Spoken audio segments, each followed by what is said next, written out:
Hyderabad south zone పోలీసుల ఆధ్వర్యంలో చార్మినార్ దగ్గర సైబర్ నేరాలపై అవగాహన కార్యక్రమం నిర్వహించారు పోలీసులు.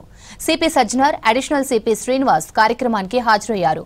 సైబర్ మోసాలు, నివారణ చర్యలు, సోషల్ మీడియా సైబర్ నేరగాళ్ల చేతిలో మోసపోతే తక్షణమే తీసుకోవాల్సిన చర్యలపై అవగాహన కల్పించారు. ప్రతి ఒక్కరూ అప్రమత్తంగా ఉండాలని, సైబర్ నేరం జరిగితే 1930కి ఫోన్ చేయాలని సూచించారు. చారిత్రాత్మక చార్మినార్ దగ్గర పబ్లిక్ అందరూ కూడా ఈ ఒక సైబర్ క్రైమ్ గురించి అవేర్నెస్ తీసుకోవడానికి ఒక ప్రయత్నం చేయడం జరిగింది. అందరు కూడా తెలుసు, మనము ట్రెడిషనల్ క్రైమ్స్, దొంగతనం కావచ్చు, వేరే రకాల క్రైమ్స్ తగ్గిపోయి ఇప్పుడు అంతా సైబర్ క్రైమ్స్, ఎకనామిక్ క్రైమ్స్ కావడంతోనే మనం చాలా మంది ప్రజలు నష్టపోతున్నారు. దాదాపు రోజుకి ₹1 కోటి పైన హైదరాబాద్ సిటీలోనే నష్టమవుతుందంటే ఇంకా దేశవ్యాప్తంగా ఎంత నష్టమవుతుందో మీకు తెలుసుకోవచ్చు.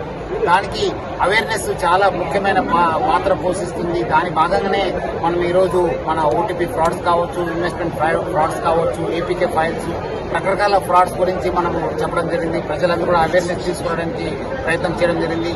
పబ్లిక్ అందరూ కూడా కోరుతున్నాను, మీరు ఎవరు కూడా భయపడాల్సిన అవసరం లేదు. ఎందుకంటే సైబర్ క్రిమినల్స్ రెండు తోని వాళ్ళు బాగా సఫలం అవుతున్నారు, సక్సెస్ అవుతున్నారు. ఒకటి మీ భయము, ఒకటి మీ ఆశ.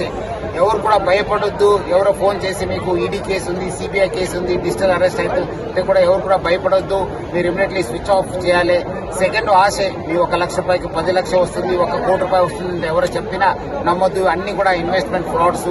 అదేవిధంగా మీ ఏపీకే ఫైల్స్ పంపించి మీ ఒక ప్రైవేట్ ఫోటోస్ కావచ్చు, మీ ప్రైవేట్ ఇన్ఫర్మేషన్ కూడా లాగే ఒక ప్రయత్నం కూడా జరుగుతుంది. ప్రజలంతా కూడా అవేర్నెస్ పొందాలి.